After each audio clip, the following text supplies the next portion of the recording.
नमस्कार। आज हम भारत की एक प्राचीनतम सभ्यता जिसे कि हड़प्पा सभ्यता के नाम से जाना जाता है के बारे में जानकारी प्राप्त करेंगे। सर्वप्रथम हम इसकी खुदाई और उसके पश्चात इसका नामकरण, फिर उसका विस्तार क्षेत्र, इस तरह से इसका प्रारंभ करेंगे। लगभग अर्ध शताब्दी पहले तक ये माना जाता था कि वैदिक सभ्यता ही भारत की प्राचीनतम सभ्यता है, लेकिन वास्तव में देश की जो इससे भी प्राचीन सभ्यता है उसे हड़प्पा सभ्यता या सिंधु घाटी सभ्यता भी कहा जाता है। सर्वप्रथम 1826 में एक अंग्रेज़ पर्यटक ने हड़प्पा के खंडहरों को देखा। उसके पश्चात जब भारत सरकार को यहाँ पर रेलवे लाइन बिछानी थी और उस समय ईंटों की आवश्यकता पड़ी तो खुदाई हुई। उस खुदाई से इसके खंडहरों से ईंटें निकाली गई। इन्हीं खंडहरों इसके पश्चात ही पता लगा कि यहाँ एक बहुत प्राचीन सभ्यता है के अवशेष छुपे हुए हैं। दीर्घकाल की उपेक्षा के पश्चात इस क्षेत्र में जो है उत्खनन प्रारंभ हुआ और इस उत्खनन से ही यह सामने आया कि यह जो सभ्यता है ईसा से लगभग 3000 वर्ष पूर्व भारत में पनपी थी। सिंधु घाटी सभ्यता के विस्तार को देखते हुए इसका नाम सिंधु घाटी सभ्यता घोषित किया गया। बाद में जब इसके अवशेष बलूचिस्तान, गंगा यमुना के मैदान, गुजरात, काठियावाड़ और राजस्थान में भी मिलने लगे तो इसमें जो हड़प्पा की केंद्रीय स्थिति है उसे ध्यान में रखते हुए इसका नाम हड़प्पा की सभ्यता रखा गया। जब तक सिंधु हड़प्पा सभ्यता की लिपि नहीं पढ़ी जा सके उस समय तक इसका नाम हड़प्पा सभ्यता या सिंधु घाटी सभ्यता दोनों ही नाम स्वीकार किए जा सकते हैं। हड़प्पा सभ्यता से के अध्ययन से जब हम करते हैं तो अनेक प्रश्न सामने आते हैं, जैसे कि यह सभ्यता जो है आर्यों की थी, द्रविड़ों की थी अथवा किसकी थी। जब इसके जो स्थल हैं बलूचिस्तान और सिंध के जो स्थल हैं उनकी खुदाइयों से पता लगता है कि वहाँ ईसा पूर्व 4वीं और 3वीं सहस्त्राब्दी में कृषि पर आधारित संस्कृतियाँ विद्यमान थी, जो कि प्रारंभिक हड़प्पा सभ्यता के साथ बहुत कुछ समानता प्रकट करती हैं। हड़प्पा में जो बस्तियां थी ये मानना होगा कि वे अचानक पैदा नहीं हुई थी। निश्चित ही कोई ऐसा केंद्र रहा होगा जहां पहले शहरी संस्कृति विकसित हुई और जहां से चलकर लोगों ने और आगे जाकर बस्तियां बसाई। पाकिस्तान में स्थित अमरी एक जगह है, वहाँ पर की जो संस्कृति है उसकी भी परंपराएं हड़प्पा परंपराओं के साथ साथ विद्यमान थी। हड़प्पा में नगर की प्राचीर के नीचे अमरी संस्कृति के मिट्टी के बर्तन पाए गए हैं और मोहनजोदड़ो के अंतिम स्तरों में बलूचिस्तानी संस्कृतियों के मिट्टी के बर्तन मिलते हैं। तो इससे स्पष्ट होता है कि सिंधु घाटी की बस्तियों में और बलूचिस्तान और सिंध की कृषि संस्कृतियों में घनिष्ठ संबंध था और हड़प्पा सभ्यता का जो उद्गम है वो स्थानीय था। हड़प्पा संस्कृति इस प्रदेश की और सबके ऊपर सिंधु घाटी की कृषि परंपराओं के आधार पर विकसित हुई थी। वह जो है कांस्य युग की नागर संस्कृति को प्रकट करती है। पिछले दशकों में भारतीय पुरातत्वज्ञ ने भारत में हड़प्पा संस्कृति और प्रारंभिक हड़प्पा संस्कृति के अनेक नए स्मारक खोज निकाले हैं। उनकी खोजों ने हड़प्पा सभ्यता के उदय के बारे में अनेक नए सिद्धांतों को जन्म दिया। यह तो सभी स्वीकार करते हैं कि हड़प्पा सभ्यता स्थानीय प्राक हड़प्पा संस्कृति और प्रारंभिक हड़प्पा संस्कृति से ही विकसित हुई है, परंतु अब यह भी एक मान्यता है कि हड़प्पा सभ्यता, प्रारंभिक हड़प्पा सभ्यता जो ग्रामीण संस्कृतियाँ थी और हड़प्पा सभ्यता जो नागर सभ्यता थी, ये साथ साथ विद्यमान रही, उनका विकास भी साथ साथ हुआ। वास्तव में मुद्रा, लेखन कला, मौलिक मिट्टी के बर्तन, अलंकरण आदि लक्षणों से युक्त बड़ी शहरी बस्तियों का अस्तित्व में होना विकसित हड़प्पा सभ्यता के जन्म का सूचक है। अब हम यह देखते हैं कि हड़प्पा सभ्यता का जो विस्तार क्षेत्र है वो कहाँ तक था। अब तक की जो पुरातात्विक खोजें हुई हैं उस बारे में इस सभ्यता का विस्तार अफ़गानिस्तान, बलूचिस्तान, सिंध, पंजाब, राजस्थान, गुजरात और उत्तरी भारत में गंगा घाटी तक व्याप्त था। हड़प्पा और मोहनजोदड़ो इस सभ्यता के दो प्रमुख केंद्र थे। इस सभ्यता में बहुत कुछ विशाल नगर थे, कुछ कस्बे थे, कुछ ग्राम थे। इसके जो प्रमुख नगर हैं उनके नाम कुछ इस तरह से हैं: हड़प्पा, मोहनजोदड़ो, चन्हूदड़ो, लोथल, कालीबंगा, हिसार एवं बनवाली। लोथल समुद्री व्यापार का केंद्र था, जबकि मकरान के समुद्र तटवर्ती सुतकेगेंडोर, सोतकाको और बालाकोट ये पश्चिमी एशिया के साथ होने वाले व्यापार में महत्वपूर्ण भूमिका निभाते थे। अब आता है इस सभ्यता का समय क्या रहा होगा। कार्बन डेटिंग प्रणाली के आधार पर सिंधु सभ्यता का जो समय है वो 2400 ईस्वी पूर्व से 1750 ईस्वी पूर्व माना गया है।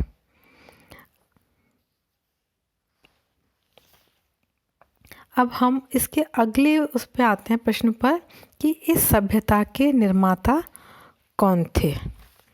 यह भी जो है प्रश्न अभी तक विवादास्पद है, क्योंकि एक तो इस सभ्यता की लिपि नहीं पढ़ी गई है, इसलिए जब तक लिपि नहीं पढ़ ली जाती तब तक यह कहना बहुत कठिन होगा कि वे मंगोलियन थे, आदिम आग्नेय ऑस्ट्रेलाइड थे, भूमध्य सागरी थे अथवा अल्पाइन नस्ल के थे। यह कहना बहुत मुश्किल है। तो यह नहीं बता सकते कि सभ्यता को जन्म देने वाले और विकसित करने वाले लोग किस जाति के थे। अब हम देखते हैं इस सभ्यता के जो हैं बहुत प्रमुख विशेषताएं, उनके बारे में जानकारी प्राप्त करते हैं। इसकी सबसे महत्वपूर्ण और बड़ी विशेषता है नगर निर्माण।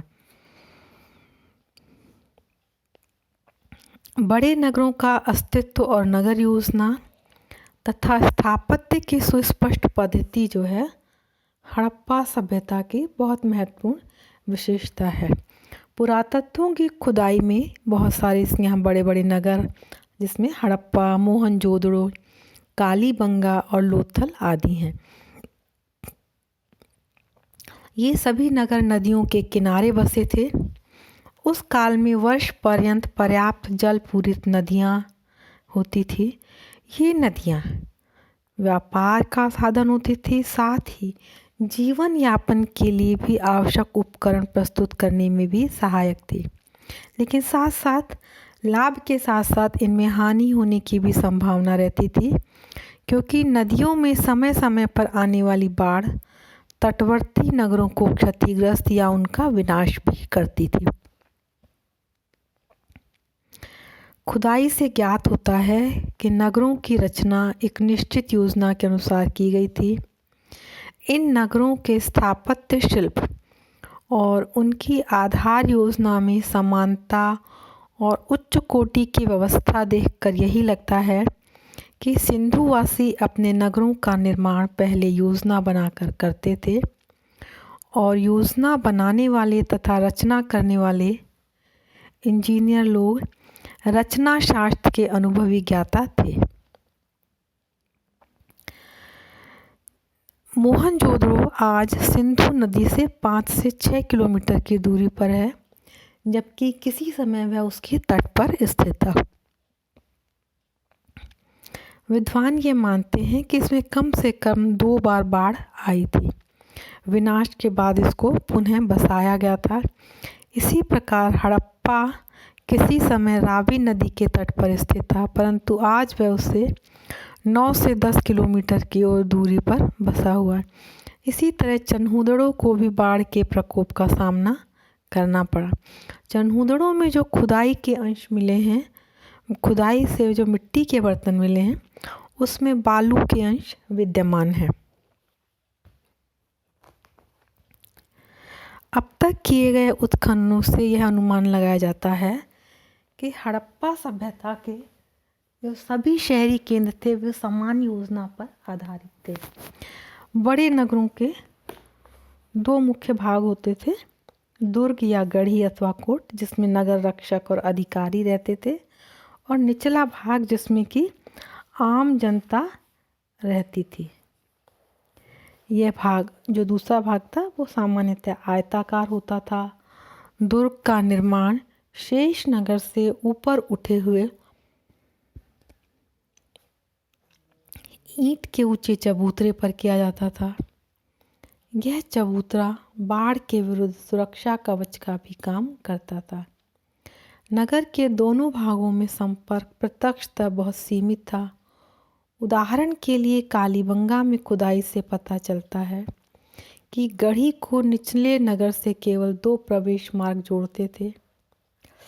आवश्यकता पड़ने पर इन प्रवेश मार्गों को काटा जा सकता था। सुरकोतदा में नद गढ़ी को एक आरक्षित परकोटा निचले नगर से अलग करता था। हड़प्पा में कोट के छोर पर एक विशेष रास्ता बना हुआ था, जिस पर होकर प्रत्यक्षतः सैनिक प्रयाण करते थे अथवा जुलूस जाया करते थे। गढ़ी की मोटी दीवारों और बुर्जों से अच्छी तरह से किलेबंदी की गई थी। कालीबंगा में उत्खननों से गढ़ी की बाहरी रक्षा पोतों का निर्माण करने वाली ईंटों की एक मोटी दीवार का पता चलता है, जिसके भीतर धार्मिक अथवा प्रशासनिक कार्यों से संबद्ध इमारतें थीं। मोहनजोदड़ो की गढ़ी में एक विशाल स्नानागार मिला है, जो संभवतः किसी धार्मिक इमारत का अंग था।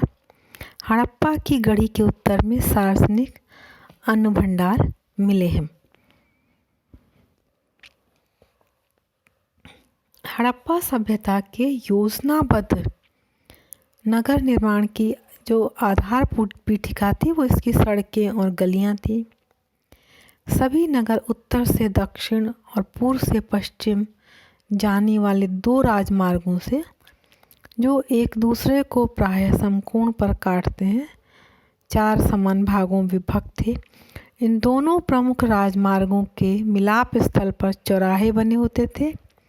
नगर की मुख्य सड़कें काफ़ी चौड़ी होती थी। मोहनजोदड़ो में उत्तर से दक्षिण जाने वाला राजमार्ग 33 फीट चौड़ा और पूर्व से पश्चिम को जाने वाला राजमार्ग इससे भी अधिक चौड़ा है। सड़कों की इतनी अधिक चौड़ाई देखकर इस बात का अनुमान किया जा सकता है कि इस पर काफ़ी यातायात रहा होगा। इसी प्रकार अन्य सहायक सड़कें भी उत्तर से दक्षिण एवं पूर्व से पश्चिम सीधी जाती हुई एवं एक दूसरे को समकोण पर काटती हुई समस्त नगर को छोटे छोटे खंडों में विभाजित करती हैं। ये नगर खंड भी गलियों या पतली सड़कों द्वारा विभिन्न और छोटे छोटे उपखंडों में विभक्त हैं। इस तरह से प्रत्येक उपखंड जो है 1200 फीट लंबा और 800 फीट चौड़ा है, जिसे एक मोहल्ला कहा जा सकता है। सड़कों की बनावट कुछ इस तरह की थी कि हवा उन्हें स्वयं साफ करती रहे। सड़कों पर स्थान स्थान पर कूड़ा करकट डालने के लिए मिट्टी के पात्र रखे जाते थे अथवा सड़कों के किनारे स्थान स्थान पर गड्ढे खोदे जाते थे। स्पष्ट है कि इस प्रकार जगह जगह कचरा नियमित रूप से बाहर फेंकने की व्यवस्था भी रही होगी। इससे पता चलता है कि यहाँ के लोग अपने नगरों की स्वच्छता का विशेष ध्यान रखते थे।